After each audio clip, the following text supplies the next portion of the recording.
The following program is produced by students of the Brian Lamb School of Communication at Purdue University. On this week's edition of Fast Track, we'll take a look at a group that is celebrating its 90th year on Purdue's campus. We'll learn about an iconic student tradition here at Purdue and the dangers of tanning. We're also going to revisit an issue that surfaced last year when a hazing incident resulted in a fraternity shutdown, and we'll also learn more about the amazing opportunity of studying abroad. We'll also visit a philanthropic bike-a-thon held by one of Purdue's very own fraternities.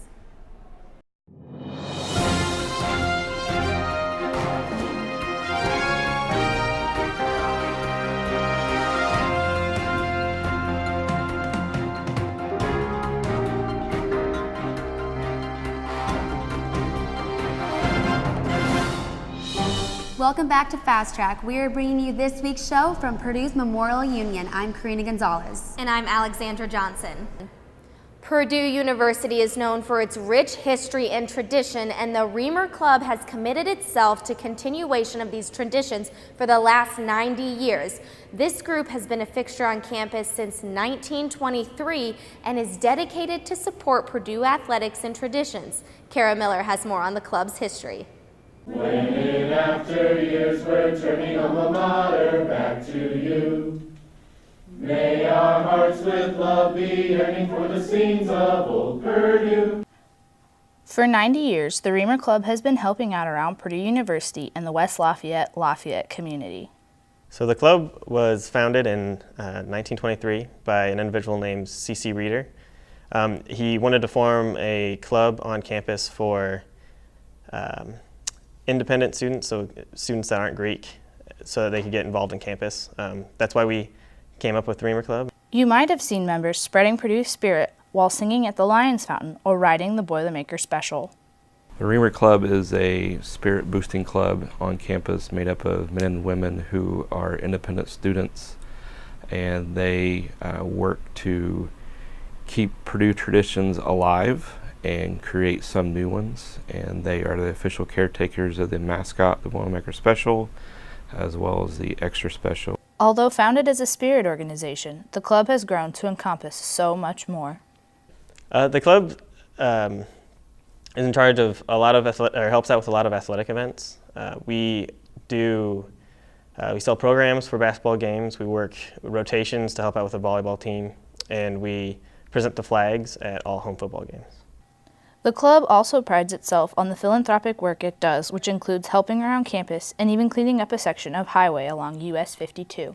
They have donated money to several projects around campus, which include the restoration of the Lions Fountain, placement of a plaque by Loeb Fountain, the building of Freedom Square, and the construction of the unfinished Block P. Even with the added responsibility, the club has not lost sight of why it was founded. The most important responsibility is probably keeping alive the traditions of Purdue University. It's one of our statements as a club that the university wouldn't be much more than just a degree factory if there weren't traditions and songs to keep alive. Becoming a member of the club is a unique opportunity offered to few students here on campus. Each semester we choose a pledge class out of eligible students. We have call-outs to let people know what the club's all about, and then we have prospective events so people can get to know our active membership before we vote. Even with all the work, members love what they do and hope to see the club continue on long into the future. Reporting for Fast Track, this is Kara Miller. Another Purdue tradition isn't a club or an object, it's a person. The Girl in Black has been around for 51 solid years and is an iconic figure here on Purdue's campus. Fast Track reporter Alexandra Johnson has the story.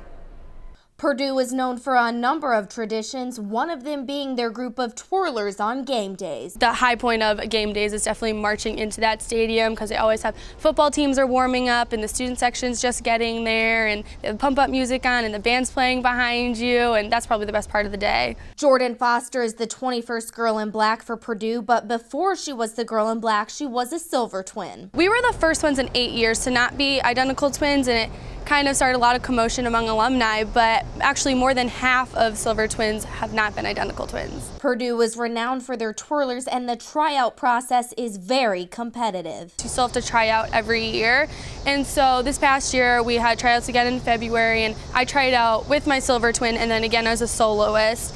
and they just put people in whatever spots that they feel they are best suited for. And just this year, they decided that I was better suited to twirl on my own and be the girl in black. The girl in black is the most recent addition to Purdue's twirlers and has an interesting history of how it started. The girl in black was created in 1962, and it kind of happened by accident because the golden girl from the year prior actually passed away, and they had promised her sister that in memory of her she could come to Purdue and perform as the golden girl. But there was a year in between, and so a woman by the name of June Lauer came, and she was twirling as the golden girl.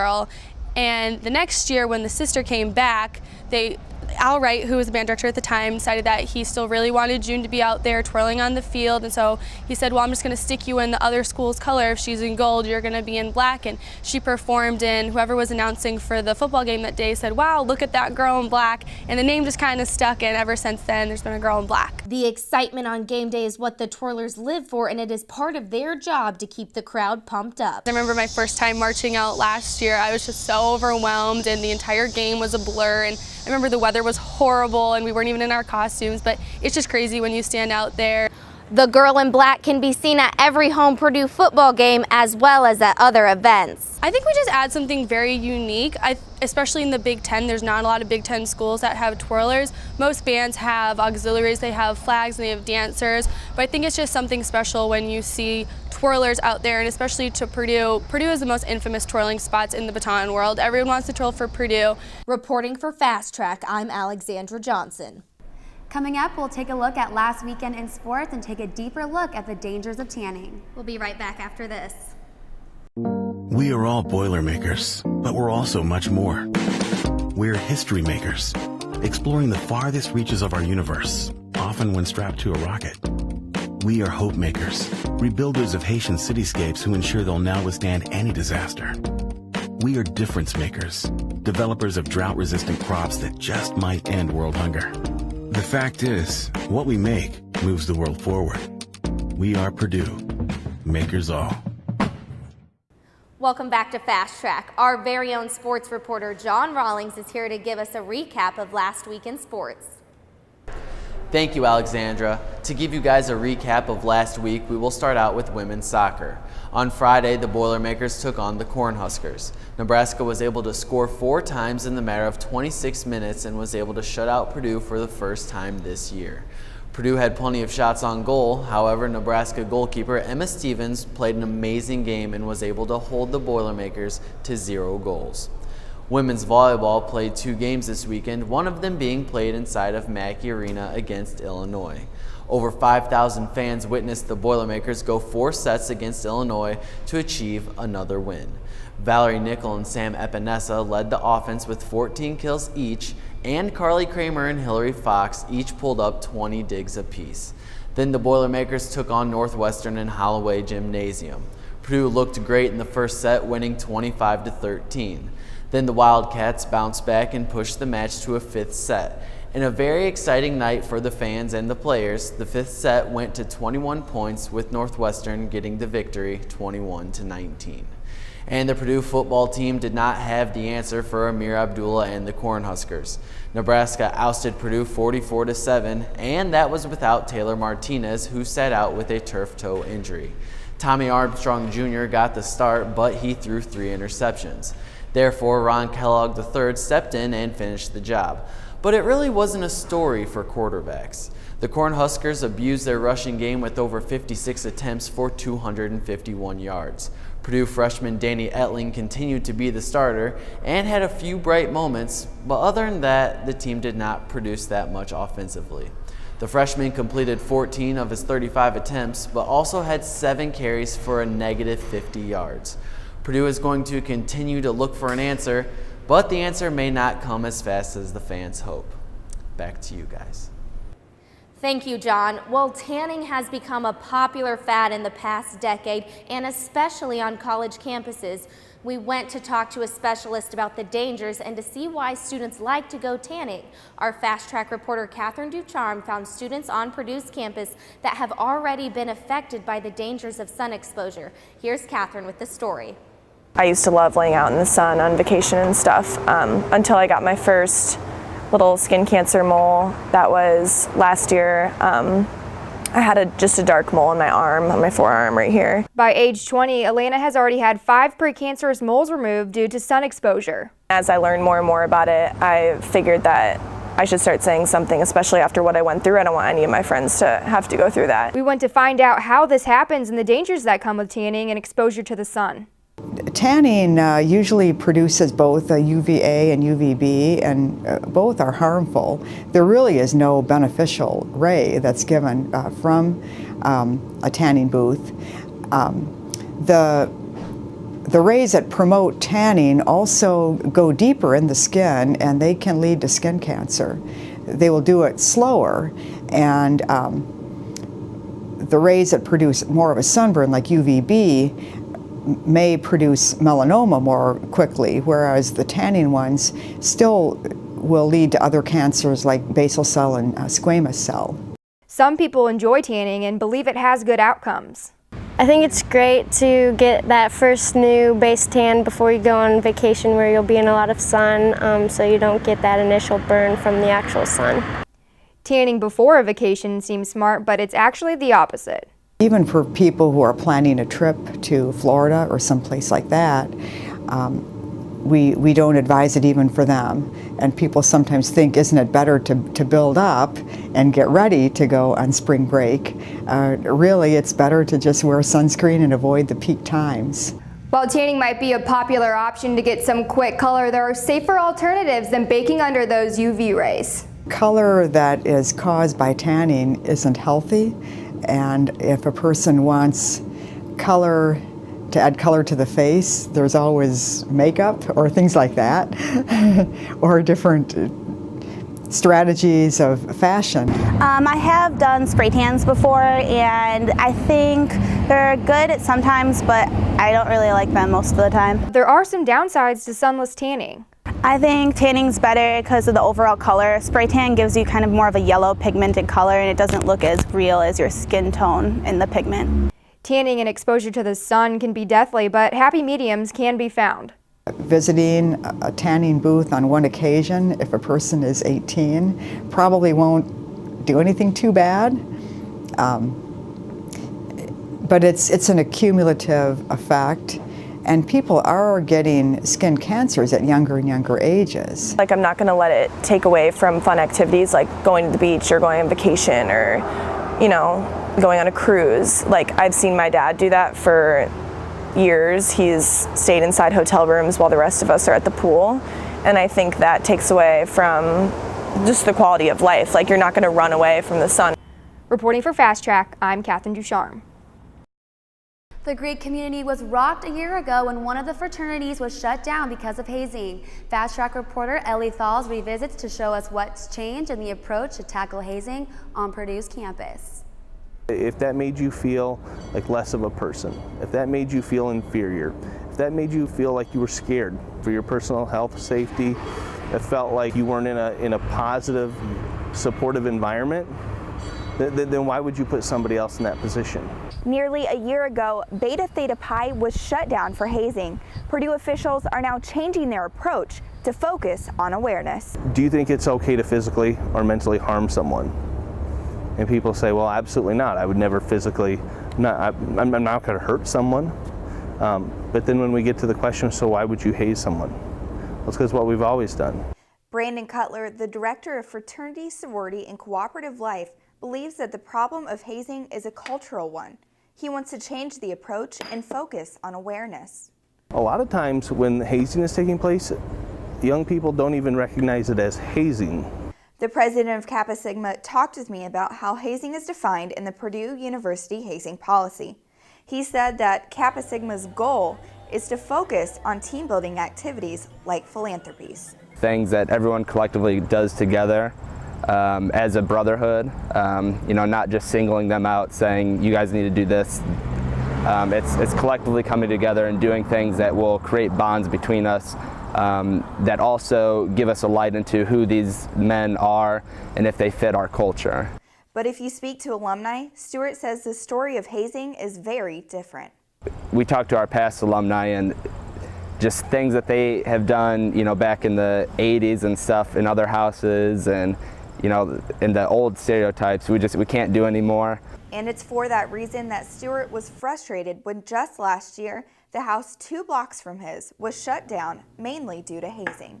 It builds back into that stereotype of, well, I heard, there's hazing and stuff, and that they'll keep potential new members from even looking at the Greek system.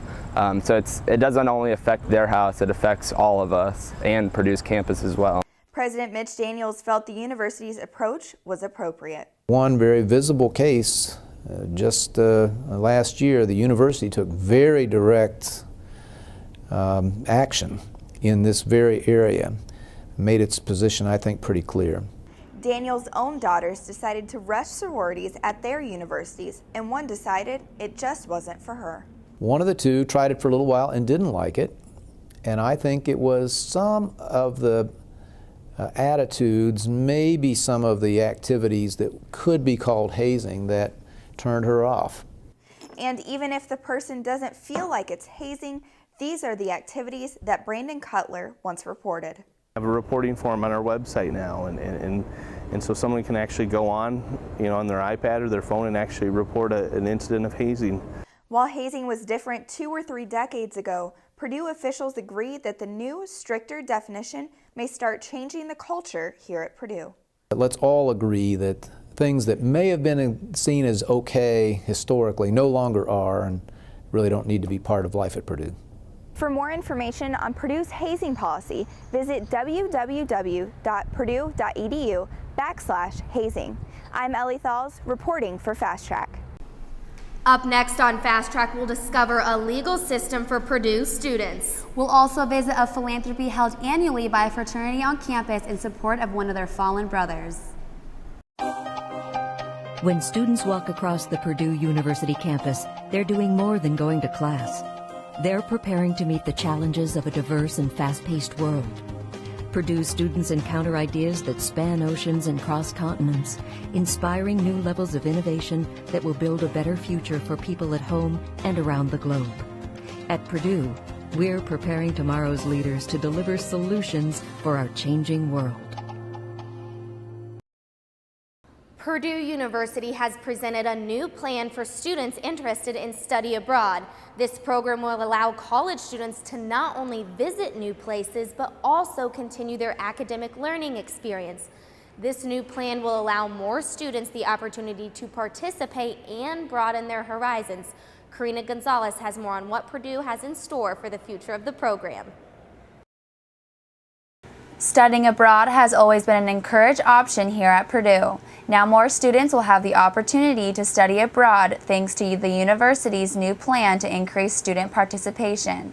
Currently, about 19% of students have participated in a study abroad program.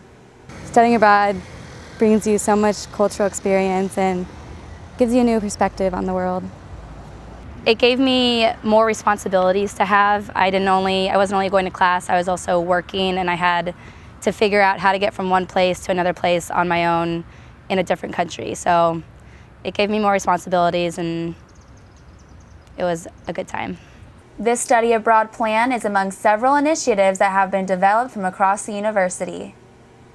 We encourage students to study abroad for a variety of reasons, but in all of our programs, our goals would be that first, students have a rewarding academic experience through which they can make progress toward their degree, and secondly, they obviously will do this in a safe environment where they have the right student provisions within reach, and then thirdly, that they have the appropriate ways to interface with the culture, and that could take any number of forms. There are a lot of variations, but those are some guiding themes of what we look for. The goal for this new plan is for 1/3 of all undergraduate students to participate in an international study internship or research credit-bearing experience before graduation. Well, the recruitment and promotion of study abroad is certainly a community effort.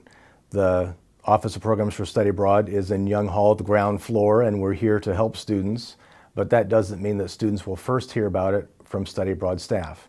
So academic advisors, professors themselves, other study abroad liaisons are all involved in this so that when students express the interest, or even before students express the interest, we're trying to create the interest, they would have a sense about what programs are available, and within that, what programs might even be recommended to them so they can plan. In other words, when would they do this, where could they go of their options, and when they do so, what would they take? Those are the kinds of questions we're trying to have answered well in advance so that students don't have unpleasant surprises, and so it'll be as simple as it can be while also giving them appropriate options. So we want there to be high quality programs for qualified students, and it's a community effort. This plan will commence with the spring 2014 semester with an increased effort with international institutions as well as an introduction at next year's Boiler Gold Rush. A recent exciting change is effective with the spring semester 2014. There are new travel grants available for undergraduate students who study abroad on approved programs, and those are very generous awards at $3,000 for a semester-long program, $2,000 for a program in the summer that's at least 6 weeks and 6 credits, and $1,000 for program participation on a shorter program. So we're really excited about how that will help students with their expenses, and it also is a real symbolic sense of support from the top leadership at Purdue, including the president. I also think having more information in general would be good, because I know a lot of people want to study abroad, but they don't know how one would go about financing it, or what country they would be interested in, or if there's like a language barrier. A lot of people don't know all the specifics that go into each country or each program. And again, each program's different. There's one where you take an internship, or there's one where you just take classes at a different university. So more information needs to be given on each program so more people are educated on what their decisions and options are. We hope students will not feel shy or reluctant to ask us. We go into this assuming we don't have any assumptions. We assume that students could have little to no travel experience, so students should not feel reluctant to ask us questions. These are all real concerns that they and their parents would have. We're used to answering this every day. That's why we're here, and so we hope people will not feel bashful, but will tell people of their interests quite boldly. And I'm quite convinced that if they tell people and they're open, they will get good advice so that they can be poised to have a really rich experience. The Study Abroad office is located here at Purdue's Young Hall, room 105. Students looking for more information can visit studyabroad.purdue.edu. I'm Karina Gonzalez reporting for Fast Track. Purdue University hosts numerous philanthropic events, and although some are more known than others, they are all equally significant and beneficial. Pi Kappa Phi fraternity's annual bike-a-thon is one that they hold very close to their hearts. Our Fast Track reporter Erica Seifert visited the philanthropy to find out more. It's amazing that they continue to do this and that it benefits the kids all around, and that the fraternity continues to keep David's memory alive. What began as a quick fundraiser to help a brother in need became Pi Kappa Phi fraternity's annual memorial and philanthropy event, the Bike-a-thon. The event is a 72-hour bike-a-thon. It started yesterday at 6 o'clock and goes until 6 o'clock on Saturday after the homecoming game. It's in memory of our late brother, David Feltner. He passed away from cancer 2 years ago, and the event benefits Push America, which is people with disabilities. Pi Kappa Phi started the Bike-a-thon to address the concerns David's parents had while he was still in school. David was losing his sight, and he needed a dog to help support him and his sense of smell. He was going to come back to school and have his own apartment, and I was a little worried about him being in an apartment and not being able to smell. So the fraternity said, hey, we can raise money for an assistance dog. The Bike-a-thon is an event that remains embedded in the brotherhood of this fraternity. To me, it's really special because I came in the fall of 2011, the fall after David had passed away, and so it was a very special event that fall when we did it, because it was so fresh, and his memory was still so present in the house. And now I'm just trying to keep that tradition alive and keep his spirit alive with us. Even though I didn't know him, I know that he was just a Pi Kappa, just like every one of us here. And it also benefits my favorite philanthropy, Push America, which is very near and dear to my heart. Pi Kappa Phi has shown that biking can be more than a pastime. Those close to this philanthropy look forward to its continued expansion. Traditionally, we do a sorority cycling race. This year we had 2 houses in it. Last year I think we had something like 5 or 6 in it. But I'd really like to see us reach out more to campus and not just inside our own house raising money, but raise money throughout the year for it because it really is a good cause and it really means a lot to us. Well, I hope it just continues each year and helps raise money for those less fortunate, and I know it also helps to bring the brothers together and give them strength and a goal in life that shows that you can conquer anything if you try real hard. At the first bike-a-thon, David biked for the last 5 minutes of the event. These last minutes are now reserved for his parents. The event closes with memorial speeches from David's fraternity brothers. Reporting for Fast Track, I'm Erica Seifert. Purdue Athletics is gearing up for another weekend in sports. Our very own John Rawlings has the games you cannot miss. Thank you, Karina. As for this weekend in sports, many of you will have to watch online or on your TV sets because Purdue is hitting the road. The women's soccer team will travel to East Lansing to take on the Spartans this Friday. The Spartans post a 1-5 conference record and overall look like a win on the road for Purdue. Then after that game, they will travel to the great city of Ann Arbor, Michigan to take on the Wolverines. They hold a 4-1-1 record, and that bout will be a great game to watch. Then our women's volleyball team will travel to the home of the Hawkeyes. The match will take place Friday at 8. Iowa will be a tough opponent, especially with Purdue invading their home court. Purdue needs this win more than ever, especially with their recent loss to Northwestern. If they want to choose a time to step up and get a streak going, it would be nice for it to start this Friday. After they handle business in Iowa City, they will head to Lincoln, Nebraska to battle the Cornhuskers, Saturday at 8.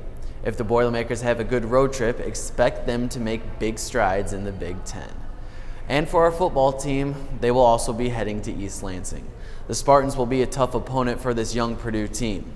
Purdue will rely on true freshman Danny Etling to compete with the Spartans quarterback Connor Cook.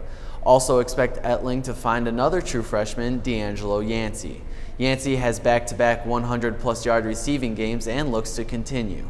However, the Spartans are 5-1, 2-0 in the Big Ten. Purdue's chances of winning this game are higher than the rest, and I say that because Michigan State is also a younger team. With Cook being only a sophomore, he could also make some key mistakes. However, Mark D'Antonio is a great coach who has been at Michigan State for the past 7 years. I believe Purdue will be able to score some, but D'Antonio has the upper hand in experience, especially at his home stadium. My prediction in East Lansing, your final score, Michigan State 38, Purdue 10. However, for those of you who will be in the area this week, Purdue's men and women's swimming team will be holding an event called Breaststroke for Hope. This event is held to raise money for breast cancer awareness, and everyone is welcome to come and support the fight. This event will be held at the Purdue Natatorium on Saturday at noon. Back to you guys. Thanks, John. That's all we have time for on this week's edition of Fast Track. Thanks for watching. I'm Karina Gonzalez. And I'm Alexandra Johnson. Be sure to join us again next week.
That we do, and we try and you, yeah, you. Have you ever dreamed of being on TV?